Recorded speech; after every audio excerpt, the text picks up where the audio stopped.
तर आज शिक्षक दिन, शिक्षकांप्रती विद्यार्थ्यांकडून आदर व्यक्त करण्याचा दिवस. दरम्यान याच शिक्षक दिनानिमित्तानं आम्ही तुम्हाला आता अशा एका शिक्षकाची यशोगाथा दाखवणार आहोत, ज्यानं विद्यार्थ्यांना इतिहास विषय शिकवता शिकवता स्वतःच एक इतिहास रचलाय. कोण आहे ते शिक्षक? बघूया. शिक्षक दिन सर्वत्र उत्साहात साजरा होतो आहेत आणि आज आम्ही तुम्हाला अशा एका शिक्षकाची भेट घडवून देणार आहोत, जे शिक्षक खरं तर दिल्लीपर्यंत जाऊन हे पोहोचलेले आहेत.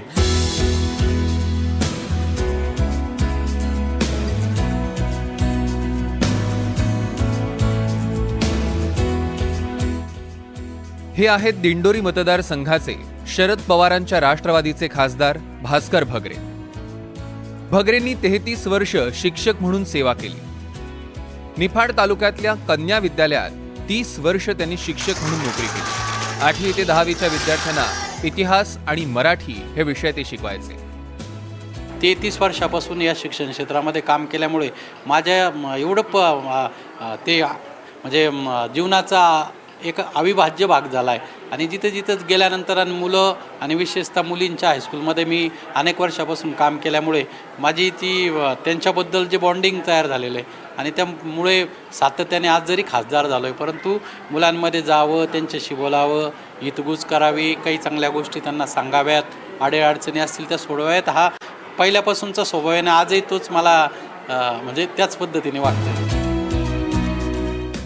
शिक्षण क्षेत्रासोबतच राजकारणाचीही आवड असल्यानं 2005 साली भास्कर भगरे सरपंच झाले.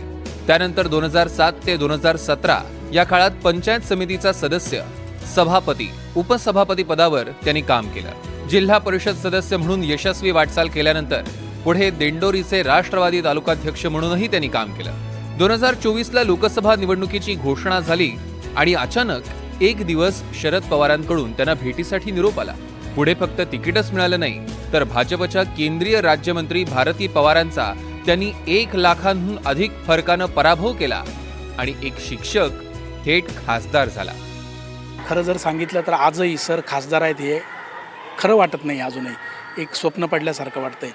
परंतु खरोखर की एखादा चित्रपट सरांवर बनू शकेल अशा पद्धतीची सरांची त्या ठिकाणी संघर्षमय जीवनगाथा आहे. आपल्या शाळेचे शिक्षक खासदार झाल्याचा शाळेतल्या शिक्षकांना आनंद आहे. विशेष म्हणजे खासदार झाले असले तरी भगरे सरांमधला शिक्षक अजूनही जागा आहे. आजपर्यंत त्यांनी पंचायत समिती असेल किंवा जिल्हा परिषद असेल, राजकारण असताना देखील सरांनी कधीही आपल्या कामात कामचुकारपणा केला नाही. मेन म्हणजे त्यांना बाहेर कामं जरी असले किंवा एखादं राजकारणाविषयी काही त्यांना सभा वगैरे जरी असल्या तरी देखील आपल्या सिलेबस पूर्ण केल्याशिवाय ते कधीही शाळेतून जात नसत. सरांनी वेळेचंही नियोजन केलं आणि वक्तृत्व पण खूप छान आहे, नॉलेज पण खूप आहे सरांना. आणि राजकारणात पण सर आधीपासून होतेच, पण शैक्षणिक क्षेत्रामध्ये असल्यामुळे सरांनी आपली जो व्यवसाय आहे म्हणजे त्याला व्यवसाय कधी समजलं नाही. त्यांनी अगदी प्रामाणिकपणे त्यांनी नोकरी केली आजपर्यंत. भास्कर भगरे खासदार झाले असले तरी त्यांचं पहिलं प्रेम शाळाच असल्याचं त्यांच्या पत्नी सांगतात. सरांना पहिल्यापासून समाजकारणाची आवड आहे आणि शाळेत असताना सुद्धा सर 7:30 ते 12पर्यंत ड्युटी करायची. 12 वाजेनंतर त्यांचं समाजकार्य चालू राहायचं. प्रत्येक तळागाळातल्या लोकांना भेटायचं त्यांनी प्रयत्न केला. आणि आवड असल्यामुळं आपण म्हणतो ना, आवड असली का सवड मिळते, असं त्या बाबतीत सरांचं झालेलं आहे. आणि सरांना आवड असल्यामुळं त्यांनी प्रत्येक ठिकाणी वेळ काढून सगळ्यांना भेटले असतील. आणि आमच्या सगळ्या कुटुंबासाठी हे खूप स्वप्न पडते. अजूनही आम्हाला वाटत नाही का सर खरोखर खासदार झाले असते. एका छोट्या गावातला शिक्षक थेट दिल्लीतील संसदेच्या खुर्चीपर्यंत जाऊन पोहोचला.